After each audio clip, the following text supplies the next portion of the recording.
Halo semua, saya Hila Cahaya Nabila dari Universitas Bandar Lampung, jurusan Ilmu Komunikasi. NPM saya 21711052. Di sini saya akan menjelaskan tentang perkembangan media massa dari masa ke masa. Yang pertama itu ada era surat kabar, yang kedua era majalah, ketiga era radio, keempat era televisi, dan kelima era internet. Yang pertama saya akan jelaskan yaitu tentang era surat kabar. Surat kabar adalah salah satu bentuk pengertian pers dalam arti sempit. Sejarah pers di Indonesia diawali pada masa penjajahan Belanda yang ditandai dengan diterbitnya sebuah karya yang ditulis dengan tangan yang bertajuk Memories der Novel pada tahun 1615. Sejak saat itu, mulailah diterbitkan surat kabar yang umumnya ditunjukkan untuk membantu pemerintahan kolonial Belanda. Pada masa pendudukan Jepang, berbagai surat kabar di Indonesia digabung menjadi satu. Surat kabar atau majalah mengalami perkembangan yang sangat signifikan pada masa reformasi.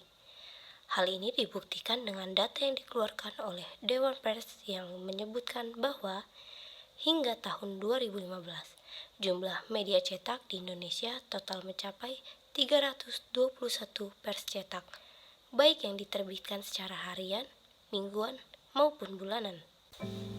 Yang kedua, di sini saya akan menjelaskan tentang era majalah. Majalah adalah media massa yang terbit secara berkala dan berisi mengenai artikel-artikel informasi sesuai dengan bidang yang bersangkutan dalam majalah tersebut.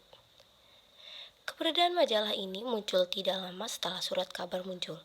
Di Indonesia, keberadaan majalah mempunyai sejarah yang cukup lama dan dibagi menjadi 4 periode, yaitu pada awal kemerdekaan, zaman Orde Lama, zaman Orde Baru, dan zaman Reformasi.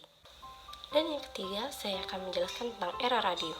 Radio pertama didirikan pada tanggal 16 Juli 1925 dengan nama Batavia Radio Vereniging atau BRV. Radio memiliki peran yang sangat penting dalam penyebar luasan proklamasi kemerdekaan Republik Indonesia pada tanggal 17 Agustus 1945.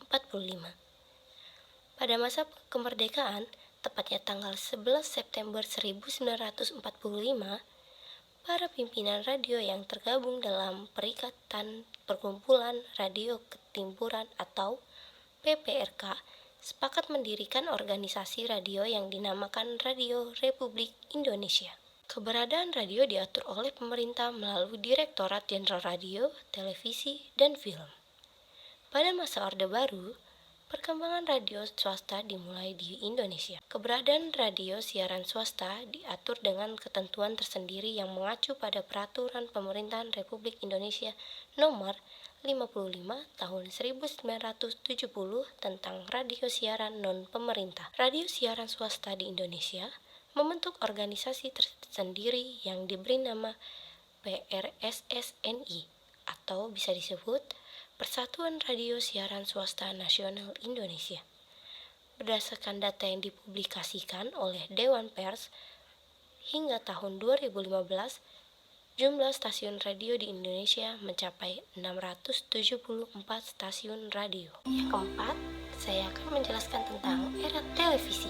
Televisi dimulai pada tahun 1962 yang ditandai dengan disiarkannya dua peristiwa besar di Indonesia, yaitu peringatan Hari Kemerdekaan Republik Indonesia tanggal 17 Agustus 1962 di Indonesia Merdeka dan upacara pembukaan Asian Games keempat tanggal 24 Agustus 1962 di Gelora Bung Karno, Jakarta oleh Televisi Republik Indonesia atau TVRI. Sejak saat itulah TVRI mulai mengudara secara reguler dan mulai melebarkan sayapnya ke seluruh Indonesia setelah diorbitkannya satelit Palapa A1. Sebelum era reformasi bergulir, media massa elektronik seperti radio dan televisi dikuasai oleh pemerintah. Hingga tahun 2015, jumlah stasiun televisi di seluruh Indonesia mencapai 523 stasiun televisi yang mencakup televisi swasta nasional dan lokal. Dan yang terakhir, di sini saya akan menjelaskan tentang era internet di masa sekarang. Internet mulai masuk ke Indonesia pada media 1990-an. Berdasarkan data yang dipublikasikan oleh Asosiasi Penyelenggara Jasa Internet Indonesia atau APJI, jumlah pengguna internet di Indonesia pada tahun 2019 mencapai 132,7 juta pengguna. Mengikuti perkembangan zaman di era digital seperti sekarang, beberapa stasiun radio maupun televisi pun mulai memanfaatkan internet dalam metode siarannya. Beberapa stasiun radio maupun stasiun televisi di Indonesia menyiarkan secara langsung via internet. Kehadiran internet juga memberikan dampak tersendiri bagi usaha penerbitan pers. Perkembangan teknologi komunikasi yang menambah usaha penerbitan pers menyebabkan alih bentuk surat kabar menjadi digital. Pemanfaatan internet dalam berbagai kegiatan jurnalistik diharapkan dapat mengirimkan informasi secara lebih cepat dan dapat menjangkau khalayak yang jauh dan lebih luas. Bentuk lain kegiatan jurnalistik sebagai dampak kehadiran internet adalah adanya jurnalisme warga. Kini siapapun dapat menyampaikan informasi kepada masyarakat. Namun, yang masih menjadi perdebatan adalah tidak adanya kode etik bagi warga yang menjalankan kegiatan jurnalistik. Hal ini terbukti dengan adanya berita atau informasi yang tidak valid dan tidak dapat dipertanggungjawabkan kebenarannya.